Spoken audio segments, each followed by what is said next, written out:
Some people don't lose money. They don't lose love. They lose themselves by always being there for everyone else. If that sounds familiar, don't skip this story. Have you ever noticed how people remember your number only when they're desperate? How they knock on your door when their world is falling apart, but disappear the moment yours does? This isn't a story about being kind. It's a story about what happens when kindness has no boundaries, and it might change the way you say yes forever. In a quiet town where mornings smelled like fresh soil and evenings felt slow and safe, lived a man named Daniel. Everyone knew him, not because he was rich, not because he was powerful, but because Daniel was always available. If a wheel broke, Daniel fixed it. If boxes needed lifting, Daniel carried them. If loneliness knocked, Daniel listened. No matter the time, no matter the cost, no matter how tired he was, he always smiled and said, "Of course, I'll help." People called him kind. They called him reliable. They called him a good man. But slowly, Daniel stopped calling his own life his own. While he repaired everyone else's problems, his own world quietly cracked. His fence leaned and rusted. His roof whispered warnings every time it rained. His garden, once full of life, grew wild and forgotten. Every night, Daniel returned home exhausted, not from work, but from giving.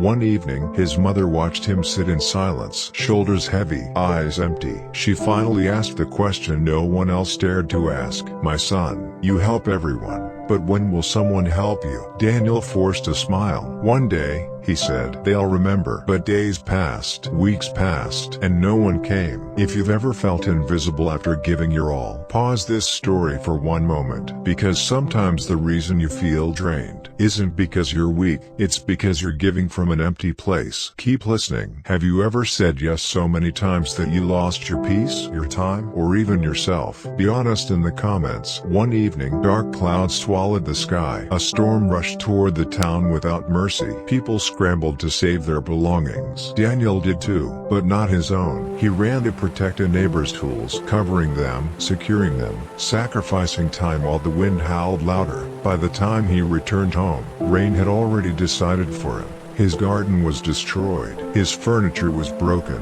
Everything he owned, soaked and ruined. Daniel sat on the steps as rain streamed down his face. Not crying, not angry, just empty. His mother placed a towel on his shoulders and whispered, "Tonight, you saved everyone's world, except your own." Something inside Daniel finally cracked. The next morning, Daniel walked to the edge of town to visit an old man known for his quiet wisdom. After listening, the man pointed to the river nearby. "This river gives life," he said, "but when it forgets its limits, it floods. And when it floods, it destroys everything." Then he looked at Daniel. Kindness without boundaries is not kindness, it's self-destruction. Daniel felt the truth land heavy in his chest. The next day, a familiar voice called his name. "Daniel, I need help." His heart raced. Saying yes felt automatic, but this time, he paused. He looked at his broken fence, at his neglected life, and for the first time ever, Daniel said, "Not today." The silence was loud. The disappointment was visible. But something else appeared too, relief. That day, Daniel fixed his fence, and for the first time in years, he slept peacefully. Days passed. Daniel said no more often, not out of anger, but out of respect for himself. And something unexpected happened. The world didn't collapse. People solved their own problems. Some drifted away, others stayed, but treated him differently, with respect. Daniel's home slowly healed. His garden bloomed again.